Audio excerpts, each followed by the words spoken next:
Here's the one I think where everybody just falls apart. What is VHFA, FHA, VA, all of those, the alphabet soup things. Use some different letters. Yeah. They all like the same letters. So let's start at the top. The one you didn't mention is Fannie Mae, Freddie Mac. I meant to. A whole nother. At least they use their own. They start with the F. Those are words. Different. Fannie Mae, Freddie Mac are generally our secondary market here in the United States. So every mortgage that gets done, for the most part, in the end gets sold to Fannie Mae and Freddie Mac. So they actually provide the funding for loans. VHFA, similar, sits right next to them, except VHFA is our state housing assistance program, mostly geared to first-time home buyers, low or moderate income. So any one of those folks could actually fund the loan in the end. FHA and VA are really mortgage insurance programs, and rural development, RD, is another one we should mention. Those are all mortgage insurance programs. If you don't have 20% to put down, which the few people that do, I'm happy to see them walk through the door, but there's not many of them these days. Yeah. If you don't have 20% down, you need to have mortgage insurance, which is also often referred to as PMI. PMI stands for private mortgage insurance, which is for when you're getting a loan through Fannie or Freddie or Vermont Housing. You could use private mortgage insurance. You could also choose, though, to use FHA as your mortgage insurance. That's a mortgage insurance program put out by the federal government, basically. The difference is, with FHA, when we talked about your question about is a gift the same as your own funds? Yes. With a regular conventional loan with Fannie Freddie, they want to see a certain percentage of that money as your very own hard-earned money, which some people qualify for, not everybody. They also have those added fees if your credit score is not stellar. In fact, nowadays, and they just increased them lately, if you're putting less than 25% down, regardless of what your credit score is, you're going to pay at least 1/4 of a point in an extra fee at closing. And a point, for clarification, 1 point is 1% of your loan amount paid as a fee at closing. So 1/4 of a point is 1/4% of your loan amount. All those dollars add up. So if we have folks come in that don't have 5% of their very own hard-earned money saved up to put down as a down payment, and their credit scores aren't stellar, then we will look at FHA, which is federal housing. FHA requires 3.5% down, but that 3.5% can all be a gift. So if mom and dad are willing to gift the down payment, FHA is a fabulous program. And that's also the same one that will allow a cosigner should we need it. So it's very convoluted. It's very crazy. Then there's VA.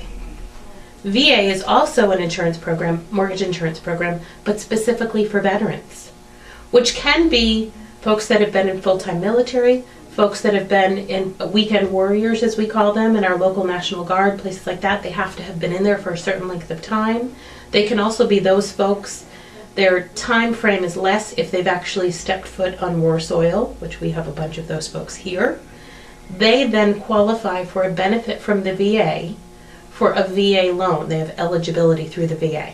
The cool thing with a VA loan is it's 100% financing, and instead of needing mortgage insurance as we normally see it, which is a monthly payment added to your other monthly payment, part of your mortgage payment, the VA charges what's called a funding fee, which is one number that they add on top of your loan. So you're financing a little more, but you don't have a monthly payment, an extra monthly payment in your mortgage. So it's easier to pay.